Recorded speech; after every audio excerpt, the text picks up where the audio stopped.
Hola, buenos días.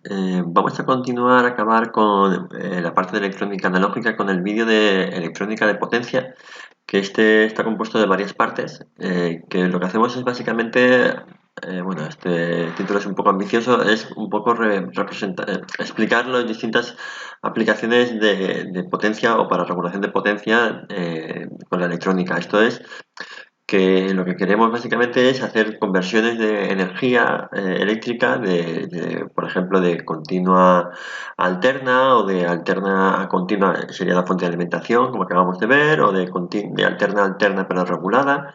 Bueno, lo mejor es que veamos distintas formas de aplicación y veremos un poco distintos componentes y veremos un poco a lo que puede hacer la electrónica de potencia y nos permitirá este capítulo entender cómo funcionan por dentro pues muchos dispositivos de regulación tanto de motores como de luminarias, como de bueno, muchas aplicaciones de gestión de aparatos de alta potencia.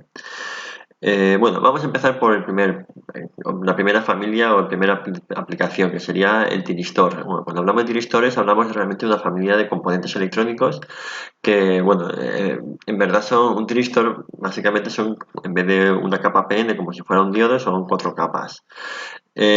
Vamos a ver un poco que la familia de tristores incluye muchos elementos, desde el SCR, el DIAC, el TRIAC, el Shockley y algunos otros. Vamos a ver un poco cómo funciona el más sencillo, el Shockley, y vamos avanzando para entender el resto de comportamiento de componentes y vemos un poco su aplicación básica.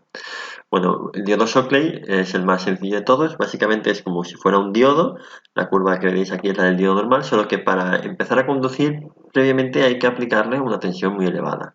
¿Vale? Que sería esta tensión VBO.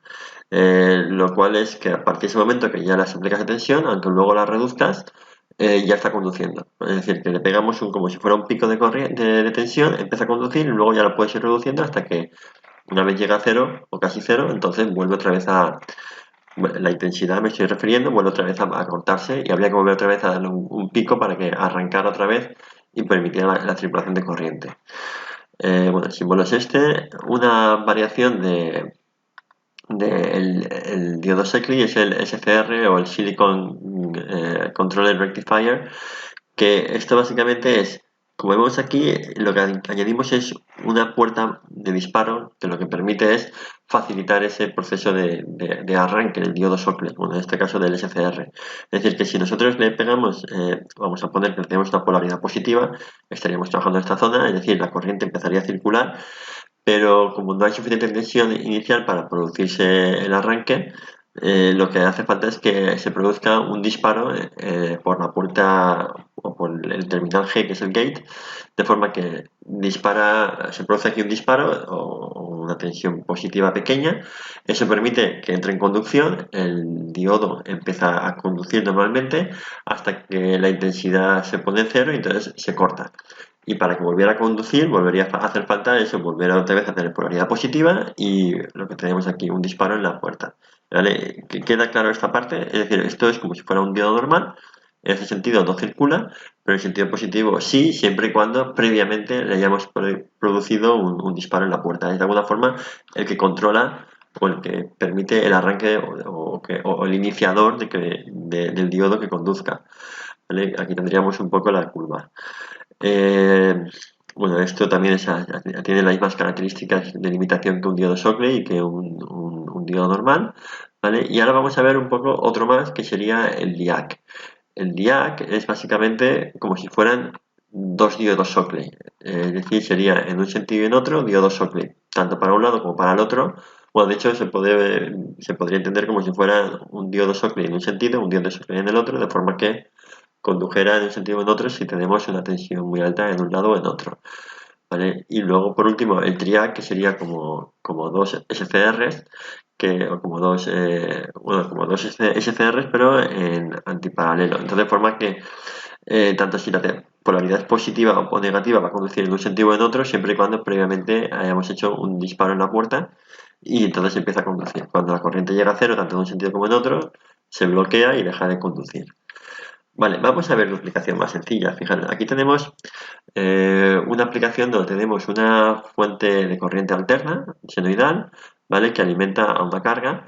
Y aquí tenemos el elemento de control. Fijaros que mientras no se dispare o no se produzca ningún accionamiento en la puerta, es decir, la tensión aquí siempre sea cero, por aquí el circuito no va a poder conducir a no ser que, bueno, a no ser que la tensión alcance un valor muy elevado. Vamos a suponer que no supera el valor de disparo VBO, que suele ser muy alto, para evitar justamente eso, que se ponga a conducir sin que previamente lo hayamos nosotros disparado. Y entonces lo que se va a producir es lo siguiente. Nosotros tenemos aquí la forma de onda y si aquí producimos el disparo, lo podemos hacer al principio del semiperiodo o del semiciclo, a mitad, cuanto más tarde tardemos cuanto más tarde se produzca el disparo, entonces la onda conducirá durante menos tiempo y una vez llega a cero, como la corriente se anula o se pone en cero, se vuelve a bloquear y deja de conducir hasta que otra vez volvamos a disparar. Es decir, aquí se produciría un disparo, aquí otro, y aquí tendríamos lo que llamaríamos una regulación de una corriente senoidal o una corriente alterna senoidal mediante un disparo de un triac.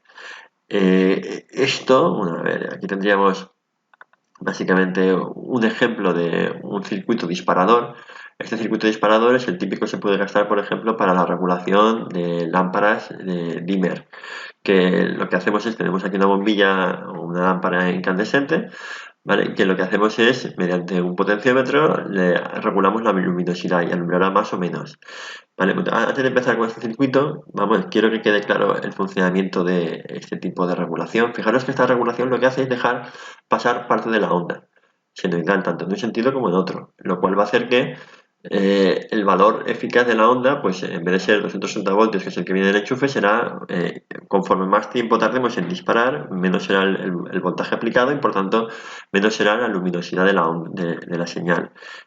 Sigue siendo corriente alterna de frecuencia 50 Hz y la frecuencia inicial es 50, no cambiamos la frecuencia, lo que hacemos es simplemente eh, reducir la tensión eficaz. Fijaros, aquí sería lo que estábamos hablando, el VG es la tensión de disparo, se dispara en la puerta el gate, empieza a conducir a partir de aquí hasta llegar a cero y otra vez vuelve a parar.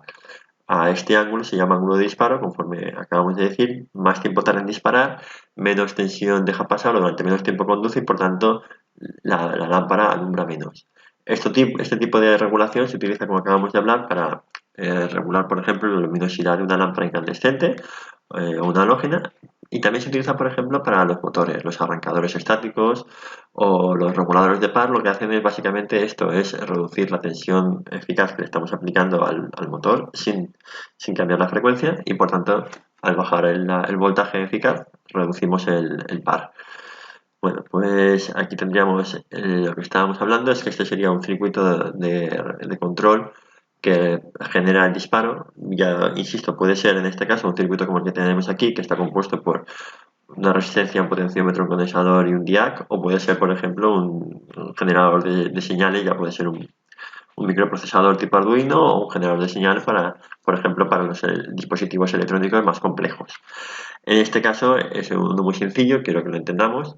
Lo que tenemos aquí es que o sea, aquí lo que tenemos es un proceso de carga del condensador o de descarga, bueno, carga positiva o negativa, según la onda sea positiva o negativa, y el tiempo que tarda en cargarse depende básicamente de la resistencia que tenemos aquí y del condensador.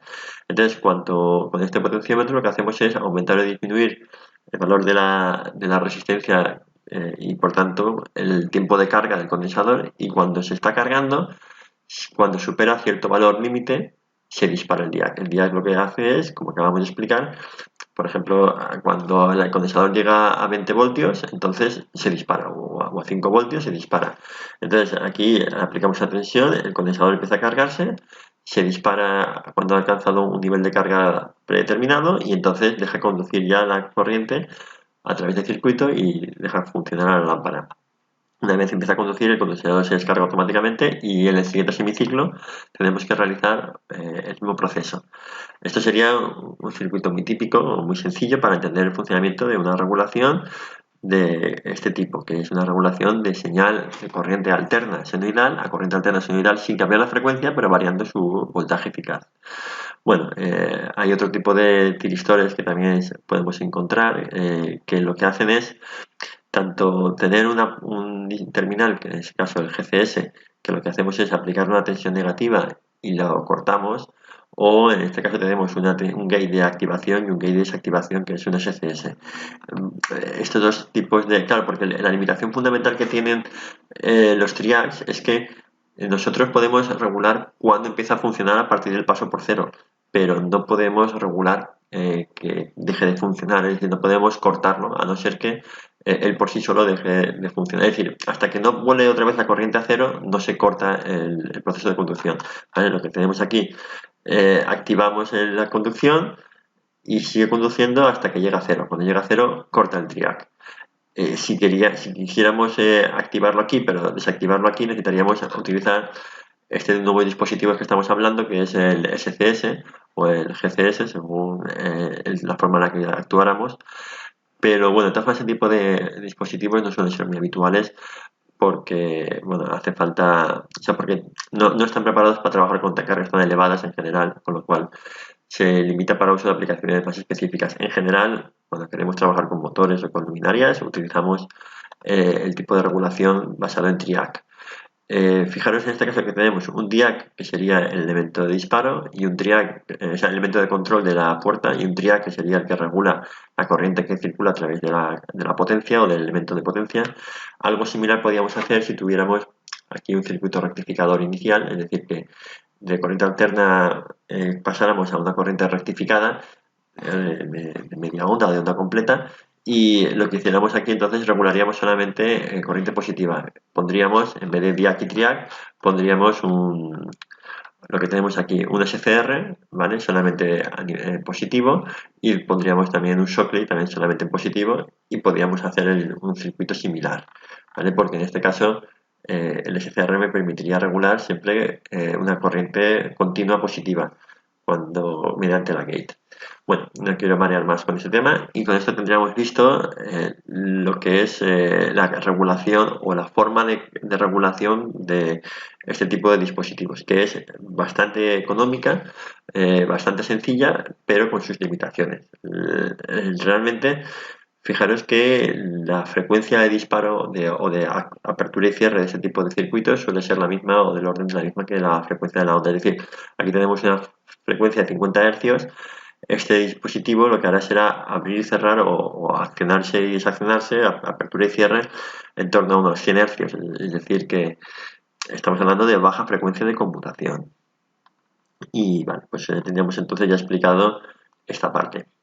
Lo siguiente que vamos a ver de electrónica en potencia es el análisis de un tipo de forma o de señal que es el PWM. Porque a partir de ahora el resto de técnicas de regulación que vamos a utilizar en corriente de potencia, vamos a utilizar ese tipo de señal. ¿Qué significa PWM? Significa Pulse Width Modulation, eso es el acrónimo en inglés, y básicamente lo que hacemos es activar o desactivar una señal. En este caso vamos a ver que es de continuo. Aquí podemos, por ejemplo, poner de entre 0 y 5 voltios, aunque puede ser, por ejemplo, entre 0 y 230 voltios según la carga que estemos activando. Entonces lo que hacemos es, fijaros que la activación siempre se realiza a la vez, ¿vale? Aquí tendríamos la activación y aquí de desactivación. En este caso la señal está activa solamente un 10% del tiempo total. Aquí lo que tenemos es que la desactivación tarda más tiempo en producirse, con lo cual está activo un 30%, aquí un 50% y aquí un 90%.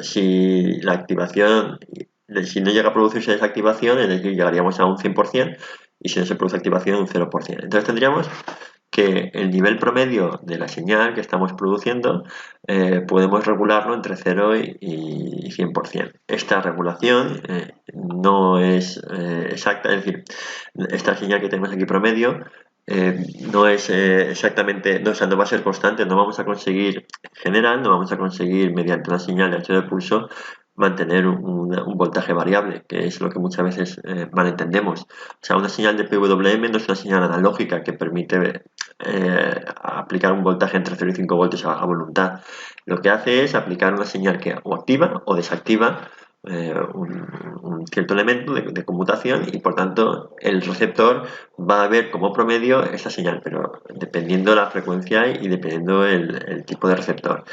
A este tipo de señales normalmente se habla, por un lado, el duty cycle es el porcentaje del tiempo que está activado y el porcentaje de tiempo que está desactivado, en este caso hemos dicho 10, 30, 50 y 90%, y el periodo, que es cada cuánto se produce la frecuencia de conmutación. En este caso, fijaros que todas estas señales tienen la misma frecuencia de conmutación, es decir, el disparo y el cierre se produce con la misma frecuencia y lo que vamos a ver es que en general este tipo de señales hablamos de kilohercios. Es decir, si hacemos una señal lo suficientemente rápida y la aplicamos para ciertas señales, para ciertos dispositivos, por ejemplo, para un LED de iluminación, ¿qué es lo que va a pasar? Pues que el ojo humano, si nosotros hablamos de 1 kHz de frecuencia de computación, o por ejemplo, a la salida de un Arduino de 490 Hz, es decir, medio kilohercio, lo que vamos a ver es que el ojo humano no es capaz de percibir esa frecuencia, con lo cual realmente lo que va a percibir va a ser la señal promedio. O, por ejemplo, si nosotros tenemos un filamento de una lámpara incandescente, si la frecuencia es de 1 kHz, no va a dar tiempo a que se caliente y se enfríe, con lo cual vamos a tener realmente una señal de luz constante. O lo mismo con un motor eléctrico. Es decir, que para muchos de los elementos que vamos a utilizar, o por ejemplo para un motor eléctrico, si aplicamos este tipo de señal, lo que vamos a realmente conseguir es una señal promedio como si fuera analógica, ¿vale? Pero en la práctica hay que tener en cuenta que lo que hacemos es haciendo trabajar el dispositivo en activación y desactivación, es decir, corte, saturación, no trabaja en la parte lineal, ¿vale? Esto es importante. Entonces, bueno, como fíjese que la regulación basada en TRIA que hemos dicho antes tiene una frecuencia de conmutación baja, es decir, 2 hercios, y en cambio cuando trabajamos con PWM hablamos ya de kilohercio o incluso de 10 kilohercios, mucho mayor, ¿vale? Normalmente la generación de esta señal PWM la podemos realizar o bien mediante un microprocesador, por ejemplo Arduino, de hecho es la salida típica analógica, o no es analógica, es la salida típica de Arduino que vamos a poder generar, o mediante, por ejemplo, un generador de señales, el integrado 5.5 es el más habitual, 555, que, bueno, creo que vamos a realizar una práctica del mismo para que lo veamos cómo funciona. Entonces, sabiendo cómo funciona el PWM, ahora lo que vamos a hacer es aplicar este tipo de señal a ciertos componentes que ya hemos ido viendo, discretos, que permitirá, lo que acabamos de decir, el arranque y el paro o la apertura y cierre del circuito. El primer dispositivo que vamos a utilizar para aplicar la señal PWM sería un transistor, que ya hemos visto, un transistor bipolar o BJT, ¿vale? Puede utilizarse para aplicaciones de cargas. Aquí tenemos una carga de alta potencia, aquí tenemos el generador de señal PWM, por ejemplo, el pin de salida de Arduino, y entonces lo que hacemos es que la señal de 0,5 voltios se la aplicamos al transistor de potencia y por aquí le podemos meter una corriente mucho más elevada, por ejemplo del orden de amperios, y por ejemplo aquí puede haber perfectamente 24 voltios. Ya tendríamos voltajes un poquito más elevados y aplicación y a partir de una señal de PWM de un microprocesador. Fijaros que esto puede ser o bien un PNP o un NPN según el tipo de señal que hagamos. En este caso, bueno, la polaridad se invertiría porque cuando aquí salga 0 lo que haría será conducir, aquí cuando salga 5 voltios dejaría de conducir, pero bueno, en principio el comportamiento es muy similar. Eh, la limitación fundamental de los transistores para el manejo de cargas de alta potencia suele ser la pequeña ganancia que tiene los transistores. Es decir, yo por aquí le meto la salida de un generador de un microprocesador o un Arduino 100 miliamperios como mucho, 50 miliamperios. Claro, el factor de multiplicación es pequeño, sobre todo a medida que aumenta la potencia del transistor, nuevamente la ganancia se ve reducida, entonces hablamos de ganancias ya del orden de 50, 20, 10 veces. Claro, esa ganancia es insignificante cuando nosotros tenemos cargas muy potentes o mucho más elevadas, con lo cual este tipo de aplicaciones vemos que, bueno, para ciertas cosas del orden de 100 vatios, 500 vatios, pues podemos utilizarlas. Para más, en principio, la regulación con transistor se ve muy limitada. El segundo elemento que utilizaremos en vez de un transistor, cuando el transistor no sea suficiente, es un MOSFET. Bueno, el MOSFET requiere un poquito más de explicación. Esto es lo que llamamos transistores de efecto campo o también FET. en inglés. Bueno, en verdad un FET es toda una familia de transistores, pero bueno, vamos a ver que en la práctica vamos a utilizar el MOSFET más que el resto de elementos. Vamos a empezar con el FET o el JFET explicándolo cómo funciona y luego pasamos a ver cómo se aplicaría para nuestro elemento más típico comercialmente, que es el MOSFET.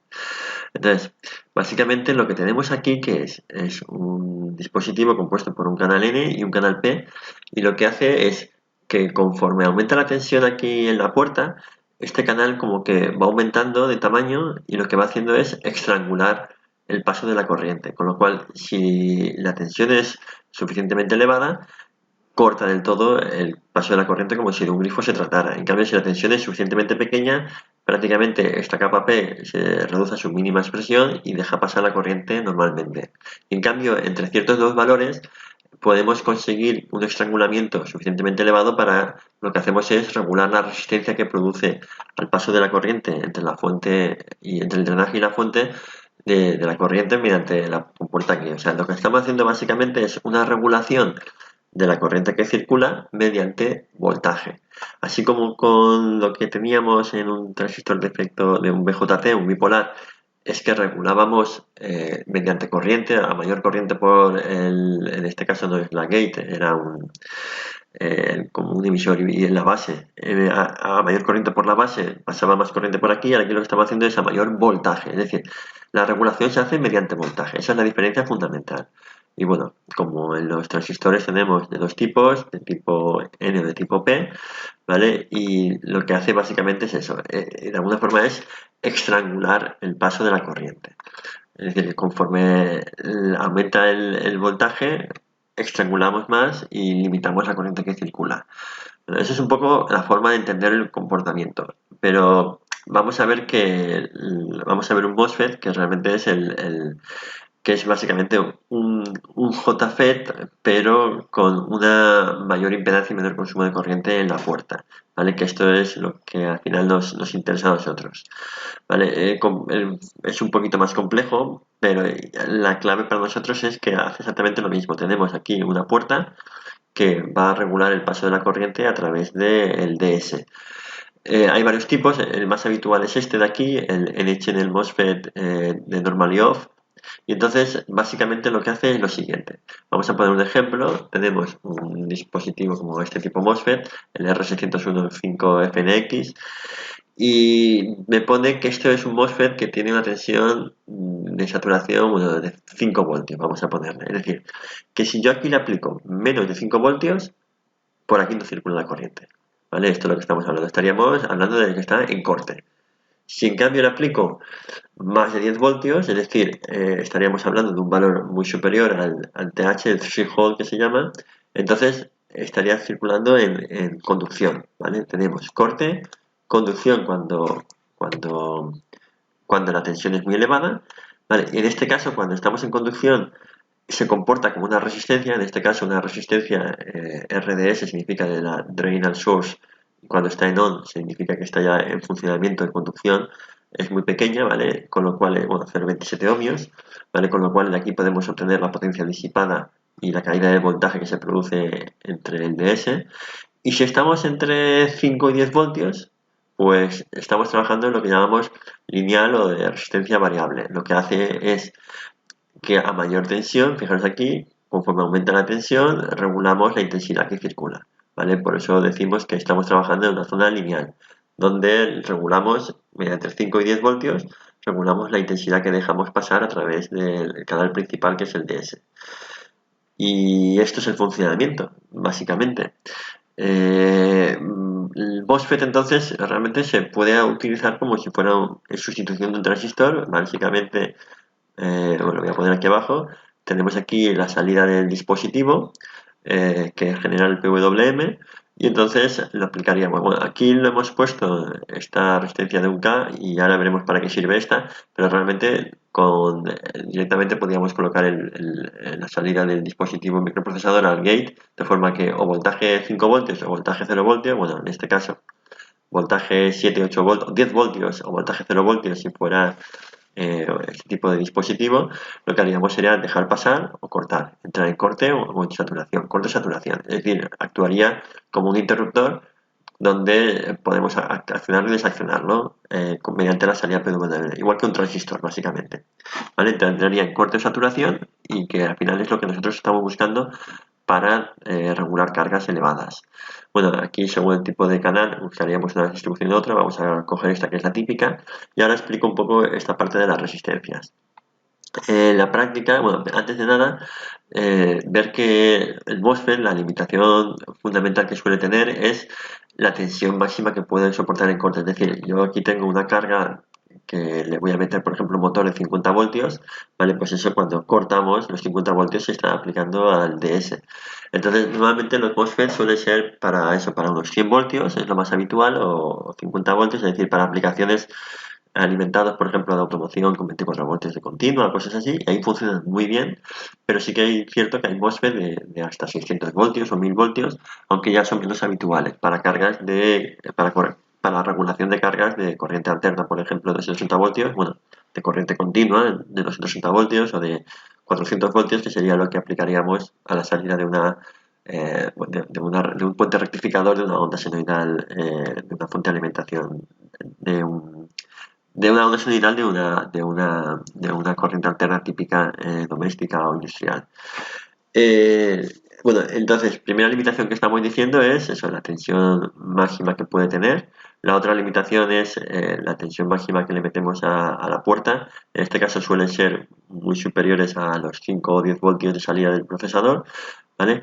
Y luego lo siguiente que hay que fijarse es que a diferencia de los BJC, de los transistores bipolares, sí que se produce una caída de tensión bueno, en este caso no es el común emisor, es el drain source, el drenador y la fuente. Se produce una caída de tensión que esto lo que hace es que cuando tenemos que trabajar con cargas muy altas, se va a producir mucha energía.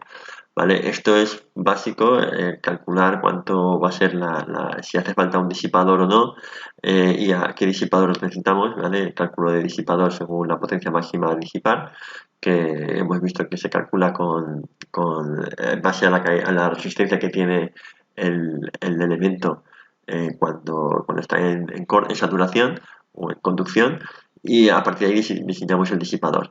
La otra diferencia importante es que esto de aquí, en la que es el gate, la puerta, se comporta como un mini condensador. Es decir, que realmente si yo aquí le pongo 5 voltios, el condensador se carga, tiene un tiempo de carga muy pequeño, aproximadamente el condensador es de un nanofaradio, y por tanto no es inmediato el paso de corte a saturación y viceversa. Cuando yo pongo aquí 0 voltios se tiene que descargar y el paso de saturación a corte no es inmediato.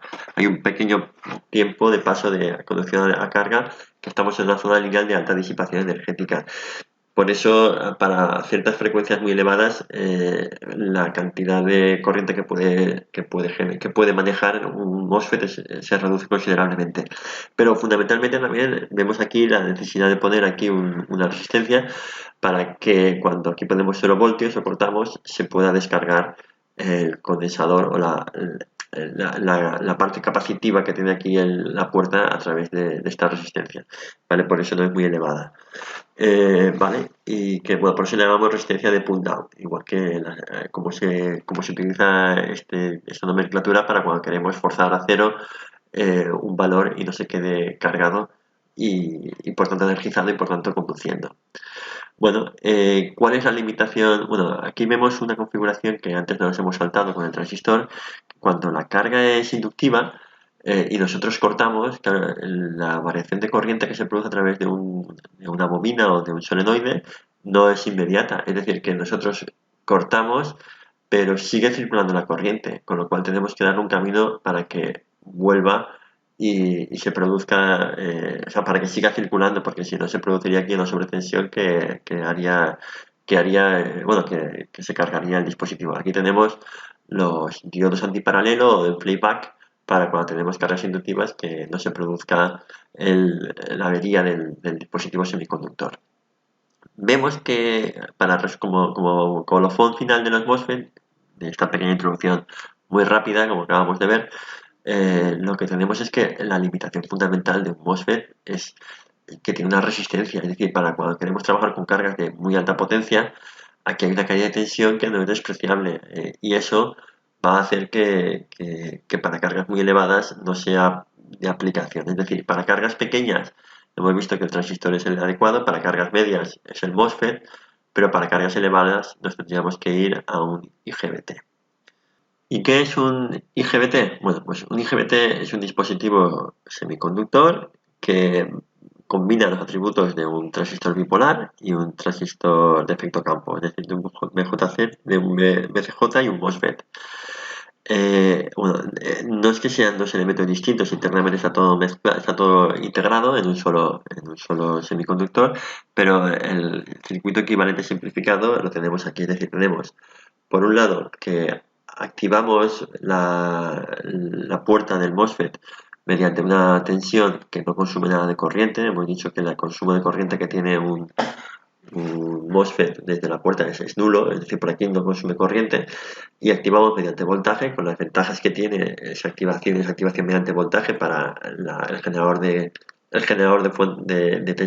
PWM que tengamos que utilizar, pero esto lo que hace luego es activar un transistor que es capaz de manejar tensiones muy elevadas, de forma que al final tenemos las ventajas del MOSFET en cuanto a regulación por tensión y las ventajas del transistor en cuanto a caída de tensión que se produce entre el colector y el emisor. Fijaros que aquí hablamos de la puerta C, la puerta E y la puerta G como similitud al comportamiento que tendría. La forma o la simbología correcta sería esta, y este nos permite, por un lado, pues tanto trabajar con cargas de muy altas corrientes, como por ejemplo 40 amperios o 50 amperios, voltajes muy elevados, 600 voltios, y frecuencias de conmutación mucho más elevadas que los MOSFET, es decir, estaríamos hablando de megahercios. Fijaros que estas frecuencias de conmutación tan elevadas son necesarias cuando queremos hacer una regulación o una conversión de corriente continua a una pseudosenoidal de corriente alterna, que es la que nos encontramos, por ejemplo, en los variadores de frecuencia. Entonces, para hacer cualquier tipo de proceso de inversión o de inverter, es decir, de continua alterna regulada, ya sea, por ejemplo, de un panel fotovoltaico para meterlo en corriente alterna en la red, o ya sea para la regulación de un valor de frecuencia de un motor, necesitamos este tipo de componentes. Y el tratamiento de señales de alta frecuencia pues tiene una complejidad mucho más elevada, tanto la generación como el tratamiento de esas señales. Ya hablamos del orden de megahercios. Pero bueno, básicamente al final lo que nos encontramos es que esa señal va a morir a un componente que es el que estamos viendo aquí, que es el IGBT, que básicamente lo que hace es comportarse como un elemento que corta y abre a frecuencias muy elevadas. Esto sería un IGBT.